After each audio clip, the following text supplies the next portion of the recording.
All right, so what we're going to do in this section is we're going to talk about this contrast between the the author J.R.R. Tolkien, who is a Catholic writer of fantasy, and the Catholic priest and evolutionary theorist Father Pierre Teilhard De Chardin.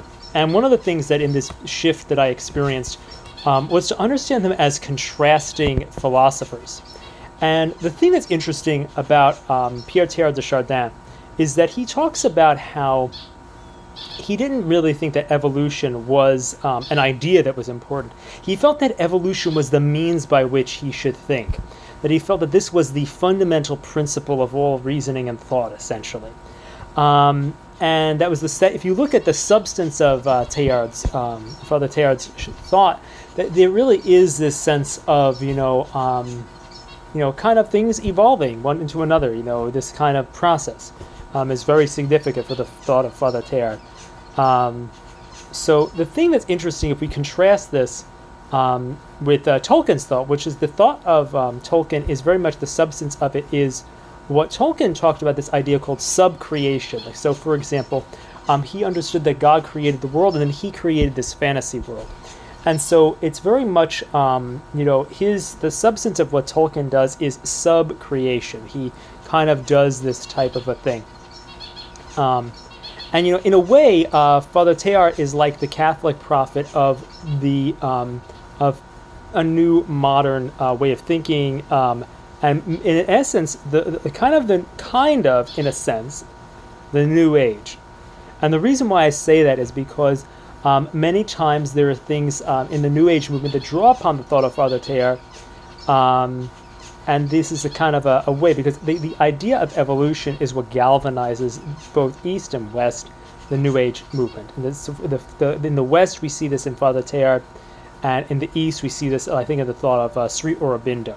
But that's not necessary for this discussion we're having between Father Teilhard and J.R.R. Tolkien. So, Tolkien is essentially like a Catholic prophet of what I call the Marian age. This age in which what I'm talking about in these videos is about through Mary the evangelization of culture, through Mary the integration of opposing ideologies, through the principle of the incarnation, assuming these things. There's definitely these type of themes here. And in essence, we see almost like Father Teilhard creates this kind of science fiction Catholicism, which tries to alter the church. And then we see in J.R.R. Tolkien a kind of a fantasy which allows Catholicism to kind of absorb cultures and talk about re-enchanting our understanding of the world. And the fantasy, Tolkien takes on the motifs of traditional Germanic literature, of themes like wizards and these type of things, and he takes them up into almost the biblical worldview and the worldview of Catholic interior life, and he makes these things, he redeems them in this way. We see that Teilhard is definitely an evolutionist, and in a sense, and I wouldn't doubt this, that Tolkien was actually a creationist. We see this futuristic element in Teilhard's thought, and we see this mythic element in Tolkien's thought. We see in Teilhard's thought a maturation beyond childlikeness, and in Tolkien we see a childlike maturity. We see, this in Teilhard, this kind of a sense of a kind of total progress that actually goes backwards, because it actually assumes that nature is divine. So it goes back toward nature. It goes back toward, and by nature I mean non-supernatural, not necessarily plants and animals. But in Tolkien we see almost this regressive progress that actually goes forward, because it's like it stays rooted in what matters. Even in Tolkien's writing, he says, he describes Aragorn, he says, "The old that is strong does not wither. Deep roots are not reached by the frost." And so we see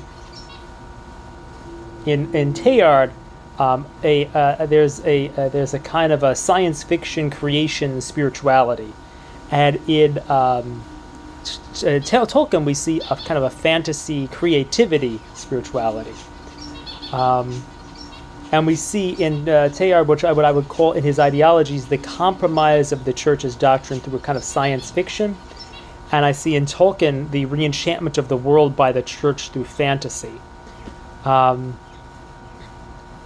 And in essence, we also see, a resonance. One of the things that's very interesting is that we really see, in a lot of times when things go off the rails in modern times, you'll see the way that they connect with the spirituality of St. Francis of Assisi as a kind of a benchmark. Because St. Francis is someone who's considered to be deeply conformed to Christ. And so this, if you see these kind of false resonances with St. Francis, so for example, Teilhard de Chardin's vision gives you this weird sense of this, it could really tie into this kind of false or new vision of St. Francis as this nature mystic. And it could also tie into these kind of modern romantic conceptions of a Celtic spirituality. It kind of tie into those things. That's some of those warning signs you could see when the New Age-ish ideas are there. But in the contrast, Tolkien's understanding can really go toward the real understanding of St. Francis, or a legitimate understanding, that celebration of creation. It could be a legitimate connection to that type of spirituality, and also even a true Celtic spirituality can be rooted in the ideas of Tolkien. In the ideas of Teilhard, you can see that resonance with that Mother Earth spirituality, or what we might call an anti-Mary spirituality. This kind of a use of the feminine as the divine. This kind of improper use of these concepts and understandings, and we can see that the Tolkien understanding, which you see with beautiful, powerful characters like Galadriel, and the true understanding of the feminine, we see this resonance with the real feminine idea of the Immaculate Conception, this really pro-Mary spirituality. And in Teilhard's work, we can see this thing of like evolution of these concepts can change their meanings. Whereas you see in Tolkien's work, there's this deep love of language and this deep love of words, this type of thing, where it's not necessarily that things are changing their meanings. In Teilhard's work, we can see that matter is seen as God, as evolving into God, whereas in Tolkien, there's kind of this reenchantment of matter by God, by this, by his creative work, to make us look at things in a new way, and helps the matter point back to God. In Teilhard's view, people are kind of co-creators with God. We're kind of creating the world together with Him. Whereas in Teilhard's view, people are sub-creators under God. We're supposed to reflect Him. And in Teilhard's, the central word in Teilhard's approach was the omega point, meaning that everything is evolving toward this convergence of divinity and nature that's going to, make everything perfect in this kind of probably like a new age. Whereas the focus in Tolkien's work is definitely this idea of this down-to-earth idea of Middle Earth, realizing the beauty of where we are in this place, between heaven and earth. So the thing is that, these things are, when I first, I actually personally was really helped, when I read some of a book about the philosophy of Tolkien when I was having a lot of angst as an adolescent, but I misinterpreted what he said. There was this essay, and it kind of led to some elements where I was paying attention to the beauty of creation, and that kind of brought me out of myself a bit.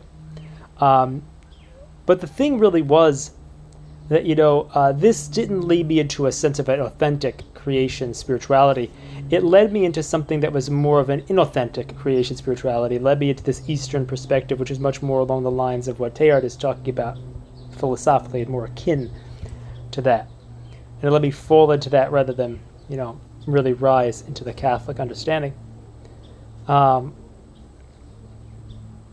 so that is something that we can really, that's something that we can think about. So it's that contrast between Teilhard and Tolkien is something that is, I think, very important for us understanding this kind of shift that happened inside of me, and it's an important thing that came up, in